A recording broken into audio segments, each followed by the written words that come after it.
नमस्कार दोस्तों, स्वागत है आपका आस्क प्रेप चैनल पर। आज हम बात करेंगे भारतीय इतिहास के एक महत्वपूर्ण और रोमांचक अध्याय की, चोल वंश और त्रिपक्षीय संघर्ष। क्या आप जानते हैं कि दक्षिण भारत के चोल वंश ने भारतीय उपमहाद्वीप के इतिहास में एक अद्वितीय छाप छोड़ी? और त्रिपक्षीय संघर्ष के कारण उत्तर भारत में कौन से बड़े बदलाव आए? चलिए इन सवालों के जवाब ढूंढते हैं। चोल वंश दक्षिण भारत के तमिलनाडु क्षेत्र में स्थापित भारत के सबसे शक्तिशाली साम्राज्यों में से एक था। इनकी स्थापना 9वीं शताब्दी में हुई और इन्हें समुद्री व्यापार, अद्भुत मंदिर निर्माण और कुशल प्रशासन के लिए जाना जाता है। विजालय चोल, चोल साम्राज्य के संस्थापक, जिन्होंने 9वीं शताब्दी में पल्लवों को हराकर साम्राज्य की नींव रखी। राजा चोल प्रथम, चोल साम्राज्य के सबसे महान शासकों में से एक। उन्होंने बृहदेश्वर मंदिर का निर्माण करवाया और दक्षिण भारत में साम्राज्य को संगठित किया। राजेंद्र चोल, राजा चोल के पुत्र। उन्होंने साम्राज्य का विस्तार दक्षिण पूर्व एशिया, श्रीलंका और बंगाल की खाड़ी तक किया। उनका नौसैनिक अभियान ऐतिहासिक रूप से प्रसिद्ध है। राजा चोल और उनके बेटे राजेंद्र चोल ने न केवल अपने राज्य का विस्तार किया, बल्कि एक समुद्री शक्ति के रूप में चोल वंश को प्रसिद्ध किया। त्रिपक्षीय संघर्ष उत्तर भारत के कन्नौज पर अधिकार के लिए 3 शक्तिशाली राजवंशों के बीच हुआ था। गुर्जर प्रतिहार राजस्थान और मध्य भारत, राष्ट्रकूट दक्षिण भारत, पाल बंगाल और बिहार क्षेत्र। कन्नौज को उत्तर भारत की कुंजी माना जाता था। इसकी भौगोलिक स्थिति और व्यापार मार्गों पर नियंत्रण के कारण सभी राजवंश इसे पाना चाहते थे।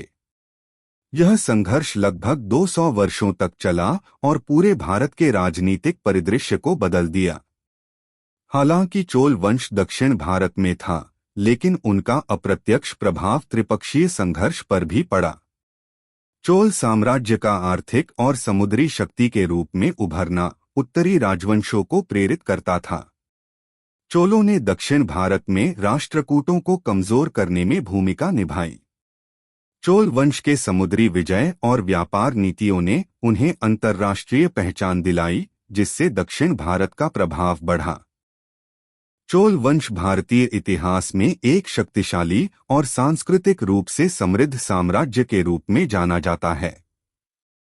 उनकी सबसे बड़ी विरासत उनके भव्य मंदिर, उत्कृष्ट मूर्तिकला और कुशल प्रशासनिक प्रणाली में दिखाई देती है।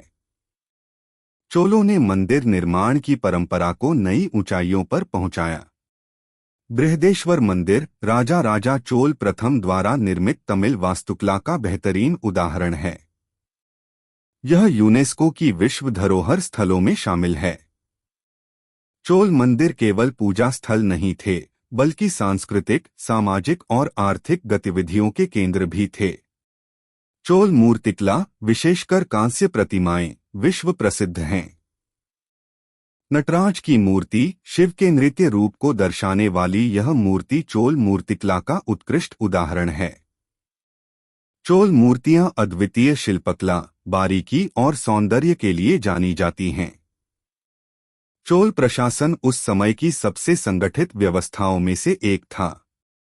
चोलों ने गांवों को स्वायत्तता प्रदान की। प्रत्येक गांव की अपनी सभा होती थी, जो स्थानीय प्रशासन और विकास कार्यों का संचालन करती थी। चोल वंश ने एक सटीक और पारदर्शी लेखा प्रणाली विकसित की, जिसमें कर संग्रह और खर्च का स्पष्ट रिकॉर्ड रखा जाता था। चोल वंश ने दक्षिण भारत के अलावा श्रीलंका, दक्षिण पूर्व एशिया, मलेशिया और इंडोनेशिया तक अपने साम्राज्य का विस्तार किया। उनका समुद्री व्यापार और नौसेना भी अत्यंत शक्तिशाली थी। चोलों ने साहित्य, कला और संस्कृति को भी प्रोत्साहित किया। तमिल साहित्य और भक्ति आंदोलन के विकास में उनका योगदान महत्वपूर्ण रहा। चोल वंश केवल एक शक्तिशाली साम्राज्य ही नहीं, बल्कि भारतीय कला, संस्कृति और प्रशासन की अमूल्य धरोहर है।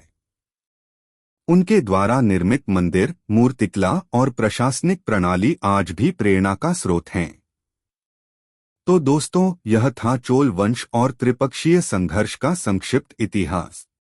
क्या आपने इस वीडियो से कुछ नया सीखा? हमें कमेंट में बताइए और इस वीडियो को लाइक और शेयर करना न भूलें। हम ऐसे ही दिलचस्प विषयों पर और वीडियो लाते रहेंगे। तब तक के लिए आस्क प्रेप के साथ जुड़े रहिए। धन्यवाद।